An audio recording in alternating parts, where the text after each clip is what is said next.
What's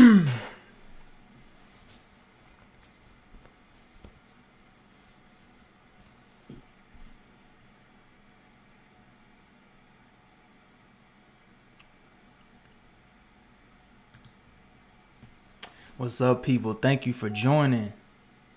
I'm gonna give a little bit more time for people to jump in. Thanks for joining though so far.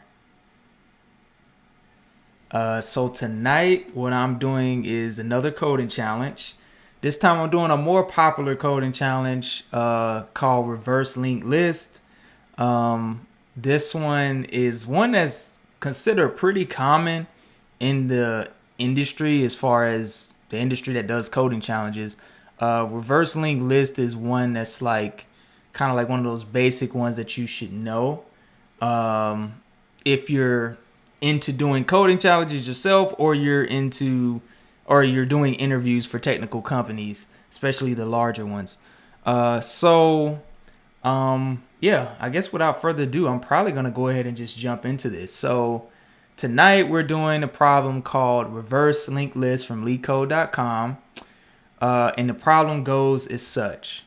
Given the head of a singly linked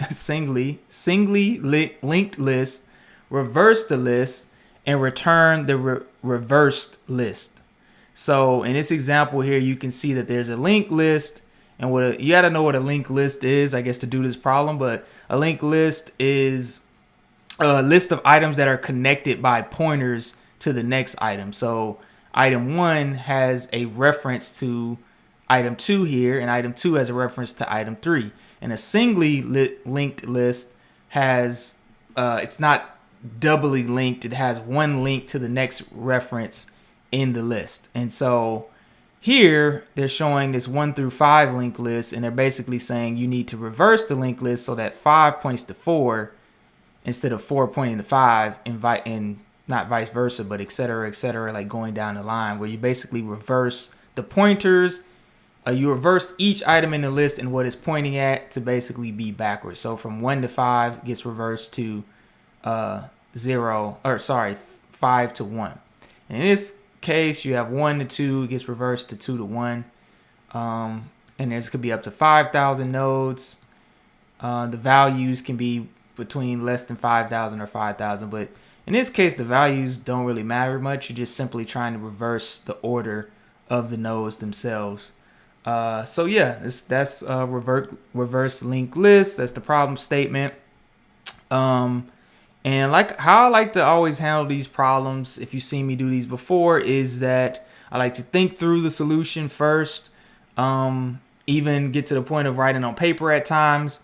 But this one, I think I can think through it first and figure out what I want to do, and then apply the solution I come up with in my head to code. So think about all the any algorithms or any data structure that I might need based on the solution that I've thought of and talked through already. So when I'm looking at what comes to mind immediately is that I have these pointers, and basically what I need to do is reverse these pointers to point the the opposite direction. So for 5, I needed to reverse this pointer to point at 4, and for 4, I need to reverse this pointer to point at 3, and such and such. And so how can I do that? I'm gonna go over here to the problem statement and show what this looks like in code. So if you look at this in code, a linked list has a value and a linked list has a next, in which this is the pointer to the next reference.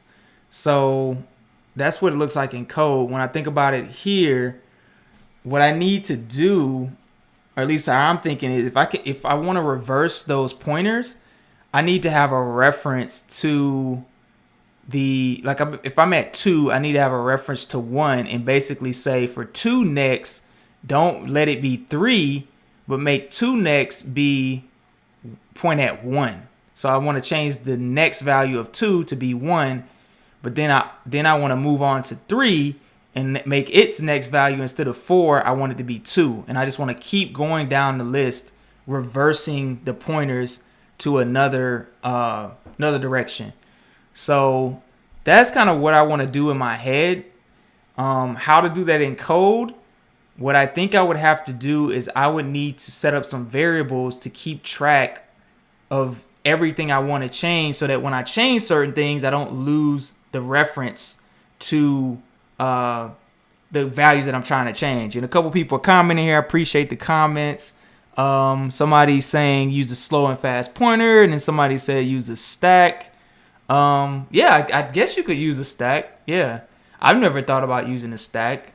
But yeah, please comment like elaborate on that, like using the stack for this problem, how you would do it. I'm thinking what I'm thinking, I don't think I need a stack. I don't think I need to store anything besides some simple variables. And I think I'm going to jump into it and we'll see how it goes. And then you guys can help me out, suggest some things around maybe using a stack or using some sort of other data structure.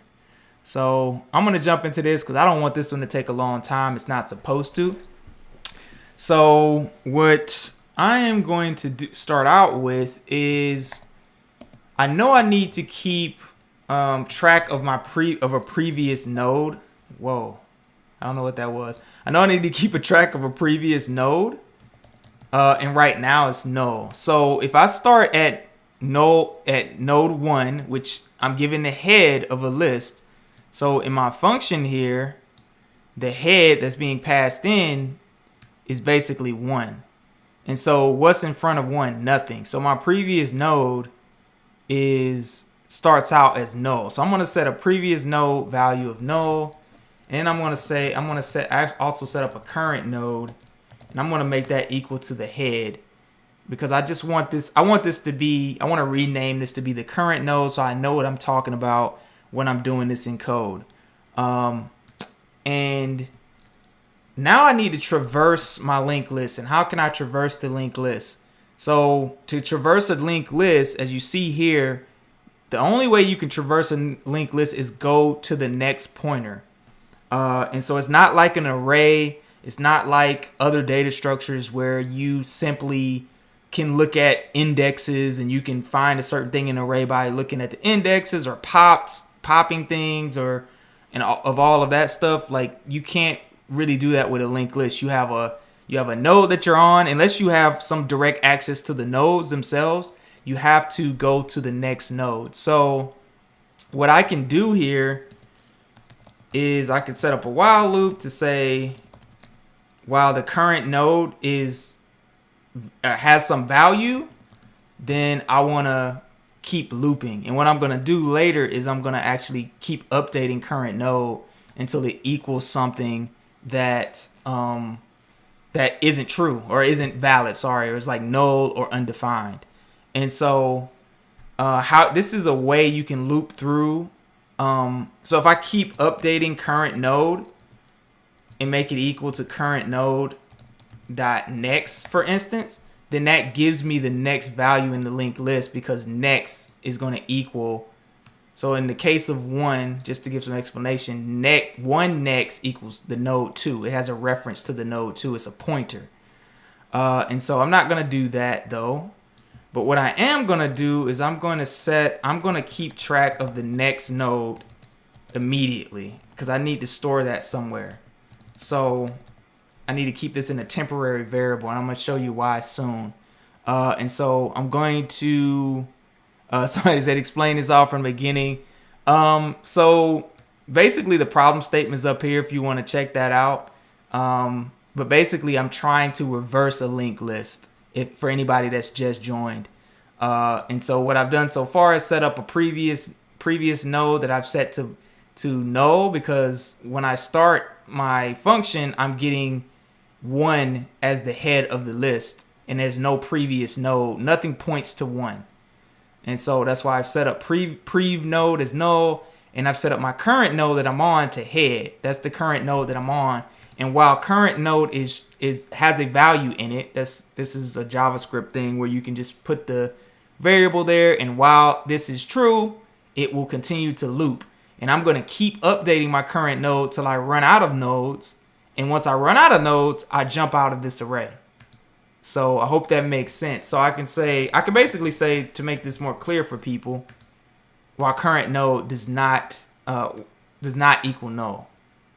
And so then next, I'm going to set current node next, my next pointer, to next node. And so what did I say that I wanted to do in my idea that I had? I basically said that I want to take current node and I want to set current node next equal to the previous node. So hopefully this is making sense. So basically what I'm doing is I'm taking, like, let's say we're on 2. 2 right now, next 2.next equals 3. It's pointing to 3. What I'm doing is saying point 2 at the previous node, and that will make 2 point at 1. So, and I'm going to go through my whole list and keep reversing the pointers from the next node back to the previous node. But what happens is, since I'm updating current next, I need to keep track of next in a temporary variable so I don't lose it. Because in a linked list, if you lose the reference, you just lose it. So you got to keep track of it.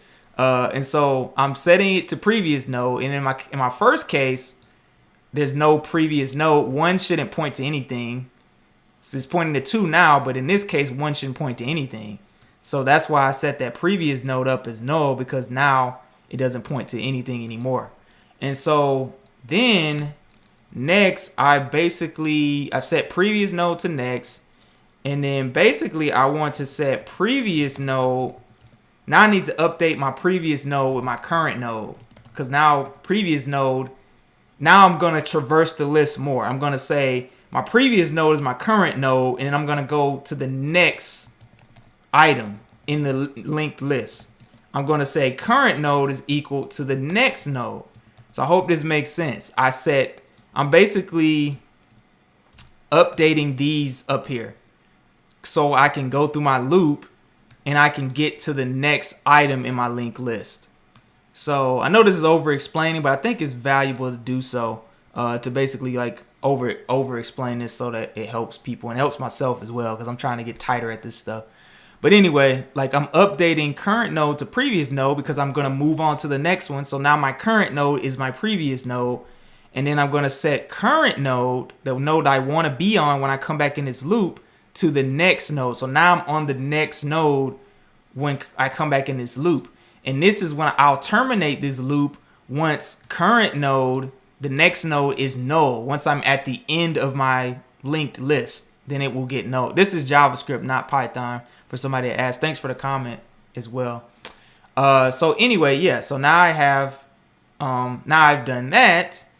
And so basically, for every item in the linked list, I am right here setting its next value to the previous node. So I'm effectively reversing all the pointers to point to their reverse, the item on their behind them instead of the item that was in front of them before, if that makes sense.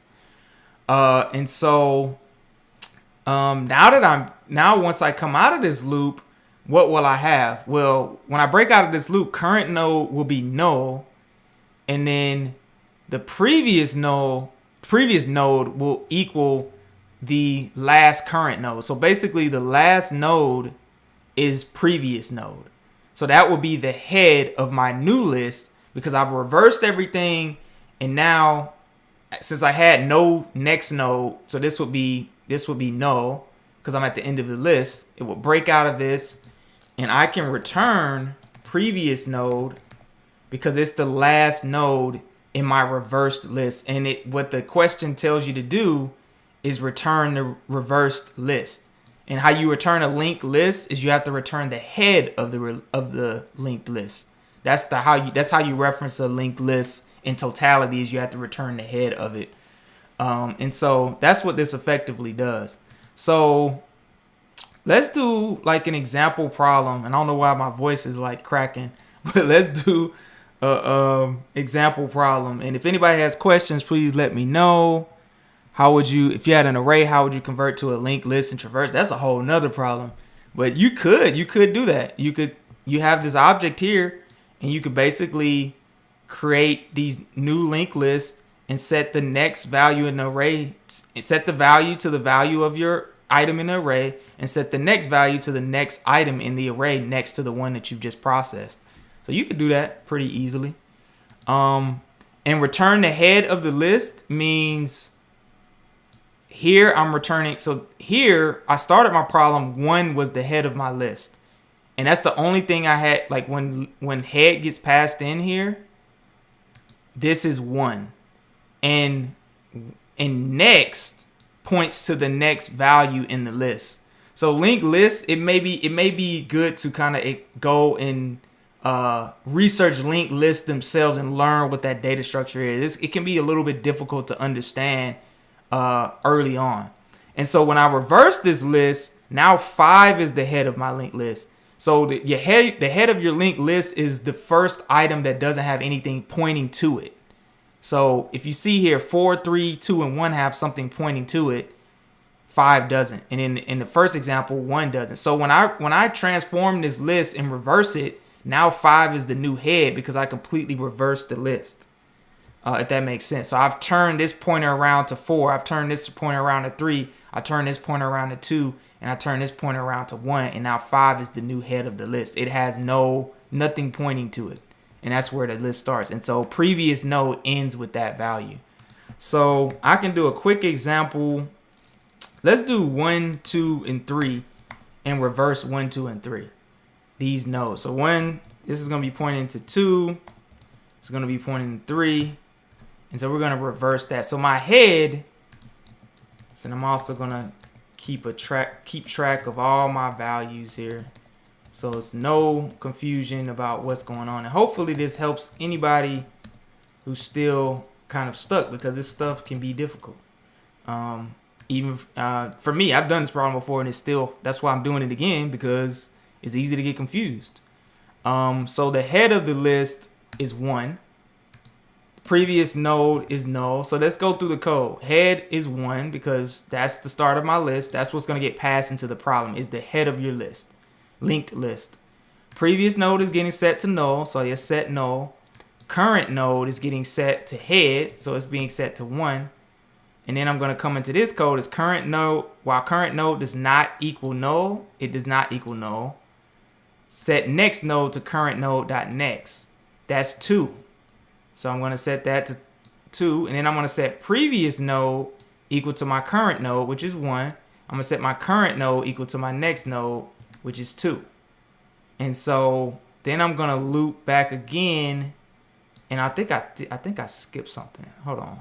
Yeah, I skipped this. So next node is equal to 2. And oh no, I skipped here. Current node next equals to previous node. So basically what I did was I basically turned this pointer around backwards. But since it's equal to null, then it basically doesn't point at anything, which is fine. So now, and I can erase this, I think. But now my current node is equal to 2. Does current node equal null? No. The next node is equal to 3 in my list. So I'm on this line now. And then it basically says take your current node 2 and turn its pointer to the previous node. Point it at the previous node. What is my previous node? Is 1. So now I'm taking this pointer and pointing it, do this reverse. Taking this pointer and pointing it at my previous node, if that makes sense. And then previous node equals current node, which is 2. Current node equals next node, which is 3. And then I start my loop over again. I can erase this, but I start my loop over again. And then current node equals 3 now. Is it null? No.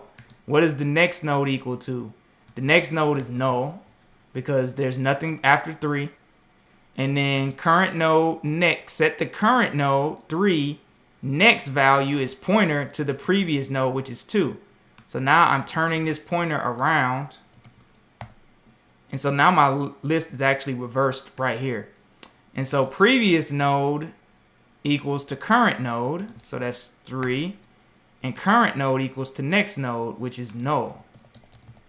And so now I get back to my list. Now I break out of this. Is current node not equal to null?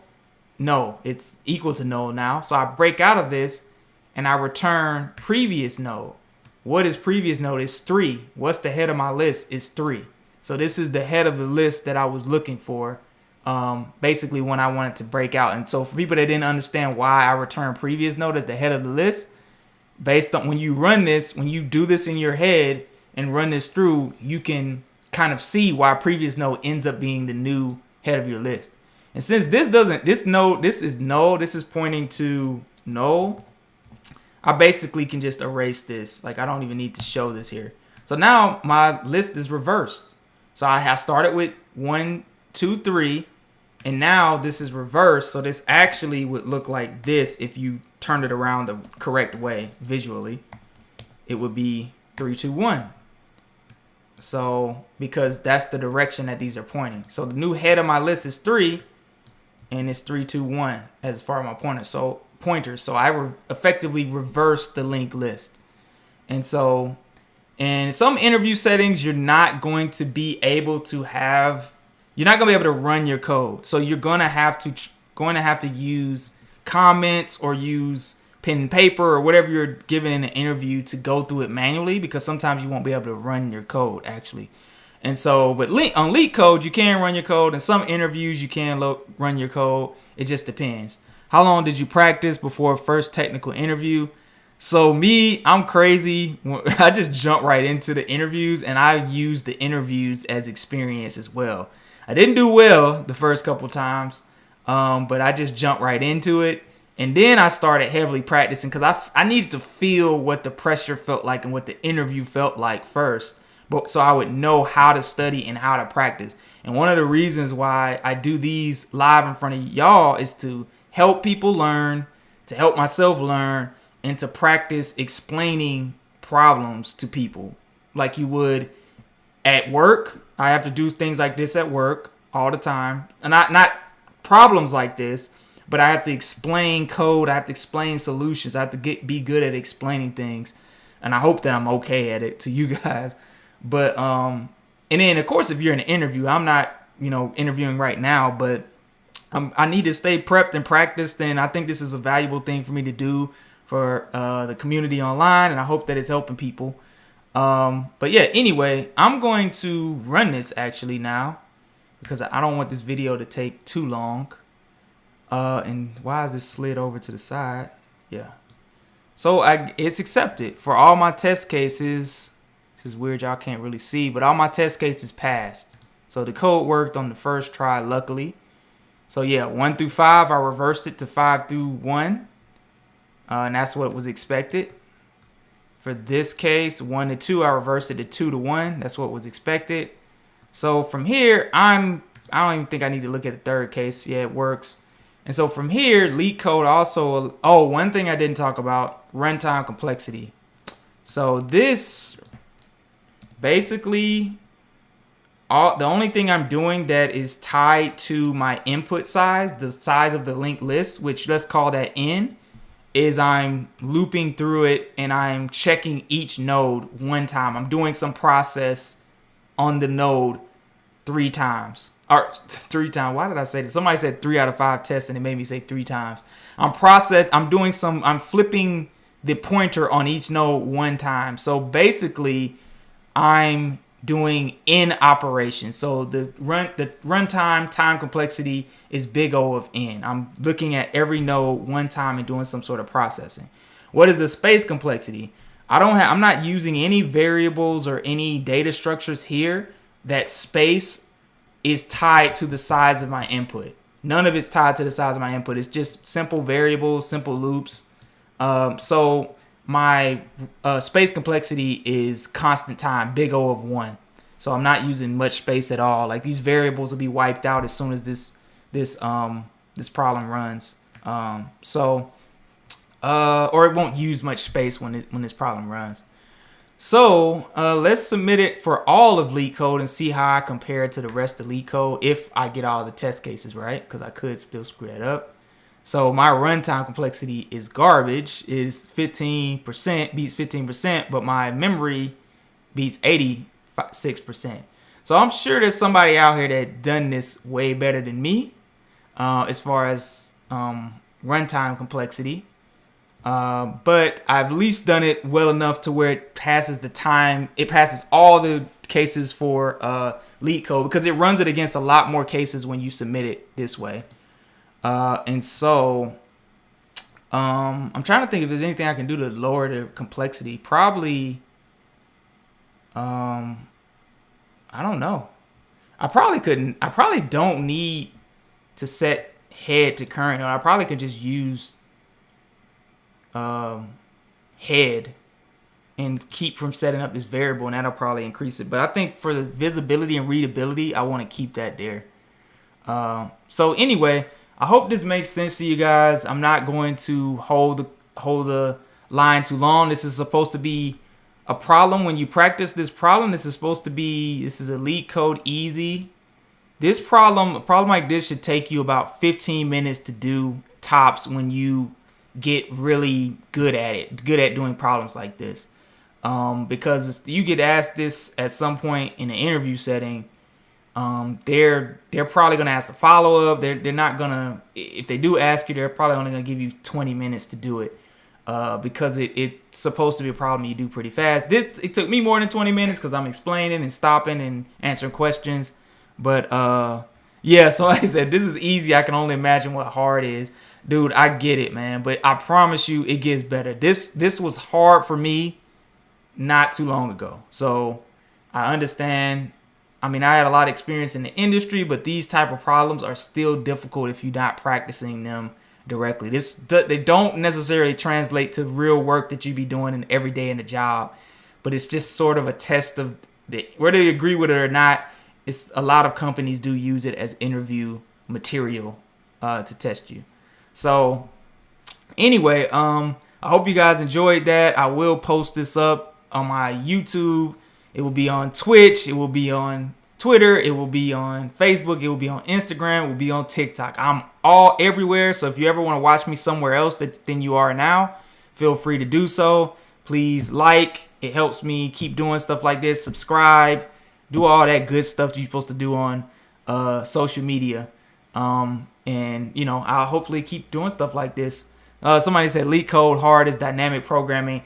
Sometimes, yeah, often it is. Most of the dynamic programming questions are hard. There are some mediums, I think, and maybe even a few easy ones to help you learn dynamic programming.